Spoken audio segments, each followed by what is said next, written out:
बैरुल अलम की वो जंग जब हजरत अली का सामना 10,000 से भी ज्यादा खतरनाक जिन्नातों से हुआ था और अकेले ही हजरत अली ने कैसे उन सभी जिन्नातों का सामना किया था, आइए इस पूरे वाक्य को आज की इस वीडियो में जानते हैं। प्यारे नबी सल्लल्लाहु अलैहि वसल्लम जब एक जंग से वापस लौट रहे थे तो रास्ते में उन्हें एक बंजर जगह दिखाई दी जहाँ दूर दूर तक सिर्फ रेत ही रेत थी और कोई भी इंसान नजर आया नहीं था। जिसके बाद सल्लल्लाहु अलैहि वसल्लम ने सहाबा उम्र बिन उमैया जमरी से सवाल किया कि आखिर ये कौन सी जगह है जहाँ दूर दूर तक कोई नजर नहीं आ रहा है और चारों तरफ सिर्फ खामोशी ही खामोशी है। तो इसके जवाब में उन्होंने बताया कि इस जगह का नाम वदी अजर्क है जहाँ इंसान तो नहीं रहते, लेकिन कहा जाता है कि यहाँ पर एक कुआं है जिसके अंदर जिन्नातों की पूरी फौज रहती है। साथ ही उन्होंने ये भी बताया कि इन जिन्नातों की हजरत सुलेमान ने भी काबू में करने की कोशिश की थी, लेकिन वो भी इस काम में कामयाब नहीं हो पाए क्योंकि मैं ये जिन्नात बहुत ज्यादा ताकतवर हैं। बल्कि कहा जाता है कि जब इस रास्ते से तबी यमानी गुजर रहे थे तो इनके साथ जो 10,000 से भी ज्यादा की फौज थी उन्हें भी इन जिन्नातों ने मार दिया था। यह सुनने के बाद प्यारे नबी सल्लल्लाहु अलैहि वसल्लम समझ गए कि ये कौन सी जगह है और उन्होंने तुरंत अपने सभी लोगों को कहा कि अगर ये वही खतरनाक जगह है जहाँ पर खतरनाक जिन रहते हैं तो हम कुछ देर यहाँ रुकेंगे।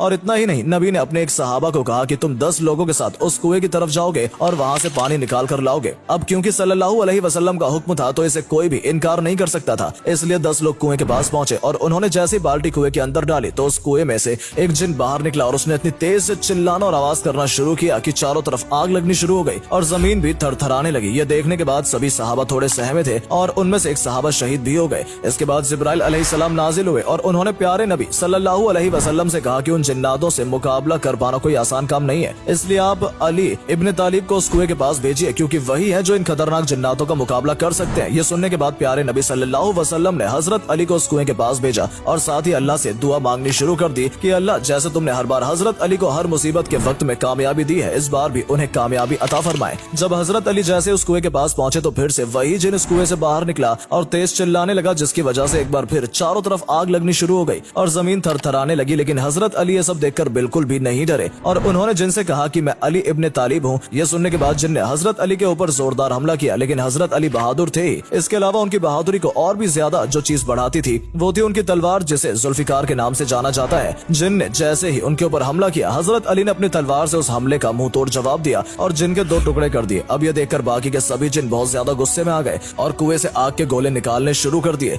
आग इतनी ज्यादा थी कि हजरत अली के लिए कुछ भी देख पाना नामुमकिन हो रहा था, इसलिए उन्होंने कुछ आयतें और दुआ पढ़नी शुरू की जिससे आग धीरे धीरे ठंडी हो गई। और फिर हजरत अली कुएं की तरफ दोबारा बढ़े और पानी निकालने के लिए उन्होंने कुएं में बाल्टी डाली, लेकिन जैसे उन्होंने कुएं में बाल्टी डाली जिन्नातों ने वो बाल्टी कुएं से बाहर फेंक दी। ये देखकर हजरत अली ने कहा कि अगर तुम मुकाबला करना चाहते हो तो मुकाबले के लिए पूरी तरह मैं तैयार हूँ। जिसके बाद कुएं से एक और जिन बाहर निकला और उसने हजरत अली के ऊपर हमला करने की कोशिश की, लेकिन हजरत अली भी उन हमले से डरने वाले नहीं थे। उन्होंने इस बार भी जिन के 2 टुकड़े किए और उसे मार गिराया। जिसके बाद उन्होंने कुएं में एक बार फिर बाल्टी डाली और इस बार भी जिन्नातों ने बाल्टी बाहर फेंक दी और ऐसा तकरीबन 3 बार हुआ और फिर आखिरकार हजरत अली ने ठान ली कि इस कुएं से पानी निकालना ही है क्योंकि ये हुक्म प्यारे नबी सल्लल्लाहु अलैहि वसल्लम का था। इसके बाद उन्होंने वहां खड़े एक सहाबा से कहा कि मैं अपनी कमर पर रस्सी बांधता हूँ और रस्सी का छोर तुम्हें जोर से पकड़ना है। और ये कहते हुए हजरत अली कुएं के अंदर चले गए, लेकिन इसी बीच जिस रस्सी से हजरत अली ने खुद को बांधा था वो रस्सी टूट गई और अब कुएं में खतरनाक 10,000 से भी ज्यादा जिन्नातों के साथ सिर्फ अकेले हजरत अली ही थे। कुछ देर तक सहाबा ने वहाँ खड़े होकर हजरत अली का इंतजार किया और फिर उन्हें कुएं के अंदर से चीखने चिल्लाने की आवाजें सुनाई देने लगी। ये सुनकर वहाँ खड़े सभी लोग काफी परेशान हो गए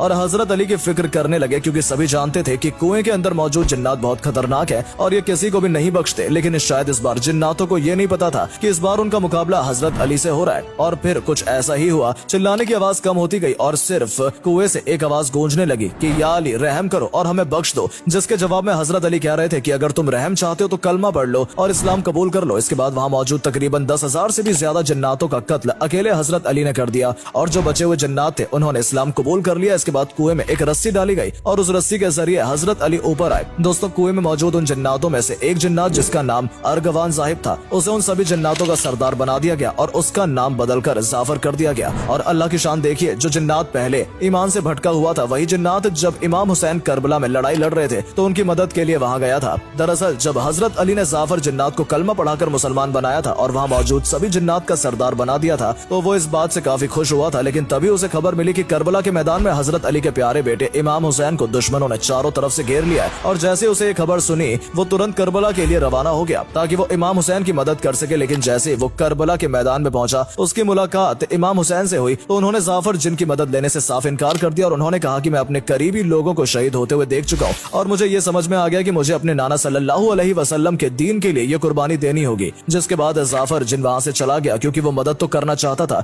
लेकिन दूसरी तरफ वो इमाम हुसैन के दिए हुए हुक्म को भी नहीं टाल सकता था, इसलिए उसे करबला के जंग के मैदान से वापस आना पड़ा। दोस्तों कहा जाता है कि जाफर जिन अपने साथ जिन्नातों की पूरी फौज लेकर गया था और अगर करबला के मैदान में वो भी दुश्मनों का सामना करता तो यकीनन दुश्मनों के लिए उन जिन्नातों को मार पाना आसान नहीं होता। लेकिन इमाम हुसैन ने जाफर जिन से कहा कि मैं तुमसे पूरी तरह राजी हूँ, लेकिन मुझे इस्लाम के लिए ये कुर्बानी देनी ही होगी। तो दोस्तों ये थी हजरत अली की बहादुरी की एक ऐसी कहानी जिसे सुनने के बाद आपको ये तो समझ आ गया होगा कि हजरत अली से सिर्फ दुश्मन इंसान ही नहीं बल्कि जिन्नात भी डरते थे और उनकी बहादुरी और ताकत के आगे इंसान हो या जिन्नात कोई भी टिक नहीं पाता था। इसलिए आज भी जिन्नातों के खिलाफ लड़ी गई बैरुल अलम की इस लड़ाई को याद किया जाता है ताकि हम समझ सकें कि अगर अल्लाह एक बार किसी से राजी हो गया तो बड़े से बड़ा दुश्मन भी उसका कुछ नहीं बिगाड़ सकता, क्योंकि किसी इंसान को ताकत देना या उसकी ताकत को छीन लेना ये दोनों ही काम करने वाला सिर्फ अल्लाह ही होता है। फिलहाल वीडियो में सिर्फ इतना ही। हम उम्मीद करते हैं कि ये वीडियो आपको पसंद आई होगी और अगर वीडियो के जरिए आपको कुछ जानने का मौका मिला हो तो इसे अपने दोस्तों के साथ भी जरूर शेयर करें ताकि उन तक भी ये जरूरी जानकारी पहुंच सके, क्योंकि बहुत से लोगों को इस वाकये के बारे में ज्यादा जानकारी नहीं है। साथ ही साथ अगर आप हमारी इस वीडियो को फेसबुक पर देख रहे हैं तो हमारे फेसबुक पेज को भी जरूर फॉलो करें ताकि ऐसी ही वीडियोस आप तक पहुंचती रहे। धन्यवाद।